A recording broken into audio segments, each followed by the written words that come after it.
So this video is about me thinking about self-sufficiency.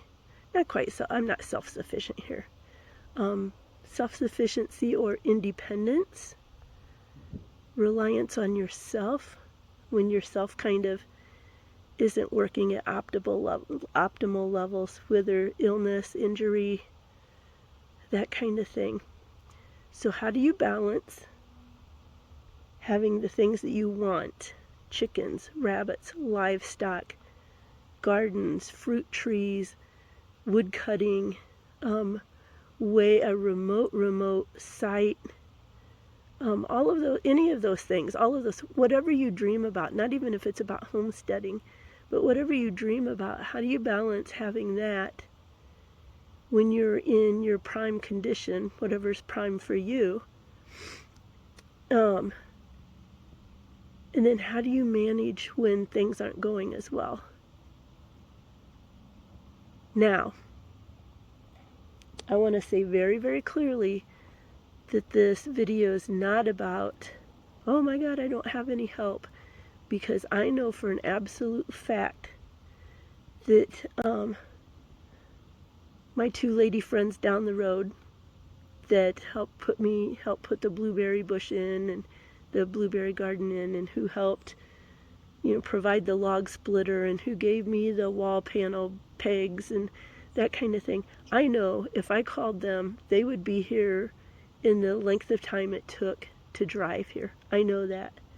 I missed a HOA meeting this past week, and I also know that many of those HOA members offered to do chicken chores and help me out if I needed anything. Soup, food, help, whatever. So I know for an absolute fact that I can reach out to people and get help. I didn't feel like this situation got like that. Over time, over the past couple years, I've heard, as people have dealt with that big, giant, huge, worldwide respiratory problem, I thought I heard and learned that it was best if you just didn't lay around, if you did get up and exercise. Pileated woodpecker just flew by. Got in the tree. Can you see it? Nice. If I move, he'll fly away, I think, but he's right there in that tree. Let's see if I can zoom in. Now I lost him. Oh, there he is. I have no idea if I'm aiming the phone right at him. There he is. Anyway, I think I have some understanding that when you're having a respiratory problem, moving around and getting some exercise really helps. So my goal was,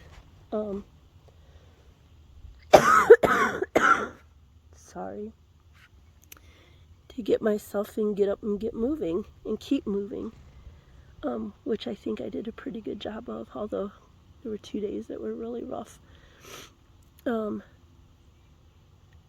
So I know I want to say thank you to the ladies that are going to say, you should have called. No, I was okay. I wanted to work through this. This video is just about being very self-reflective that doing this kind of thing is a joy, but there can be barriers. And now that I have had this experience, I know not to put the chicken coop down there in the woods for many reasons. Coyotes, bears, that kind of thing. But how would I have gotten down there, right? So to just be mindful of things, placement of things, accessibility, and how to continue to be independent when times get a little shaky. A lot of rambling. I'm sorry. It doesn't help that I didn't talk to people for days and days and days and days and days. So, yeah, little chatty, little rambly, more than usual. So here I am, driving up to do rabbit chores. I've already been up here a couple times this morning, but it's warm enough to put their water bottles back in their hutch. The little water bottles with the tubes. It's warm enough that these aren't gonna freeze. So I'm up here to do that. But I'm so glad my rabbits were in a place during this time that I could drive right up to the shed. Their food is in the shed, and I had to carry water up here. So there's the house, not far at all. But that hill, when you're sick or got some kind of problem, a hill's impossible. So here I am driving up to do rabbit chores. Really made me think about animal access when you're having issues. Now sitting on the front deck, there's the shed with the rabbit hutches. I'm thinking about accessibility for the animals and chores. I wanted to put the chicken coop there originally. Sorry. And I was so irritated that I didn't feel like I could put the chicken coop there, because I thought chicken coop there, kind of close but not right on top of the house. Shed for feed storage, because right now the chicken feed is in the house, which is not ideal. But I didn't feel like I could put the chicken coop there because the neighbors and all their off-leash dogs that every time my dogs were approached by the off-leash dogs, it was right here in the area, this area. So there's the road, a hill, flat spot down here, and the neighborhood off-leash dogs would come clear down here to approach my dogs. So I thought not a good spot for the chicken coop. So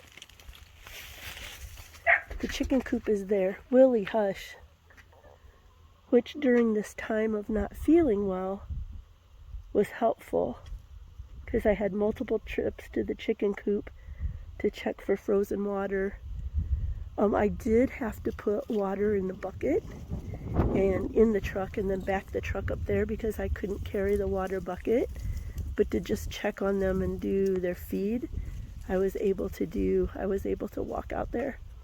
So, you know, sometimes what makes us angry or is in our plans but doesn't happen turns out to be a blessing, because having the chicken coop right there during this time was definitely a blessing. They're really mad at me because they haven't free-ranged for days, because I only free-range. Well, first of all, I only free-range when I can kind of keep an eye on them for predators, and just for like 2 hours at a time. But then also, if I haven't free-ranged them for a little bit, they're really hard to get back in.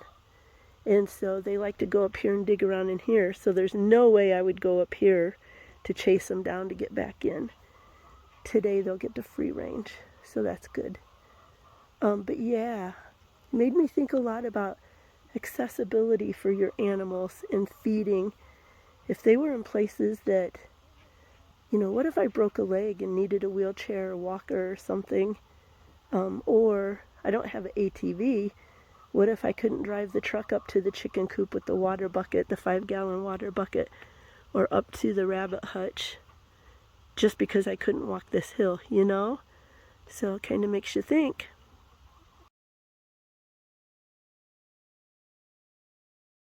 Okay, and there's my primary wood pile, which I had explained. Let me get up here and try again. Okay, here's my primary wood pile, which I said I'd put there for a reason, because when I come home from work, I just pause, put some on the tailgate, drive on down there to the house. Easy peasy, right? Except for when you're having problems, and then it's much better to have a big supply right at the door and inside, which I had both of that, and I'm thankful for that. So the log splitted wood that I got from my friend was down there piled up on the deck, and I had a big supply in the house. So something to think about. You may think that your wood is easily accessible, but is it really?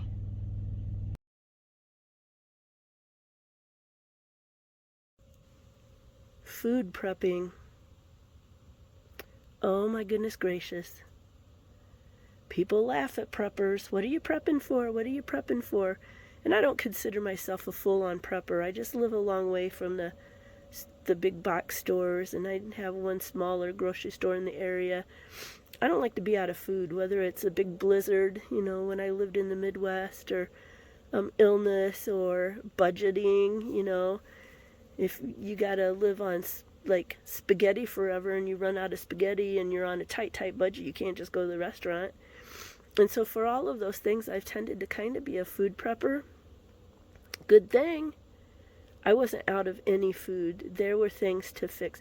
Now, there was a couple snacks I craved that, when you don't feel well and you just want to stuff your face with cakes or cookies or breads or whatever. I didn't feel like making bread.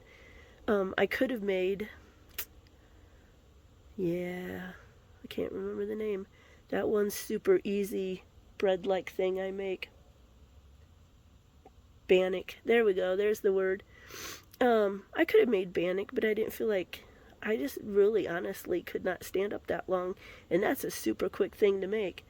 But food prepping, this is a perfect example of why it's a good thing. I'm in my house and I'm not going out for days and days, and I had plenty of food to take care of me.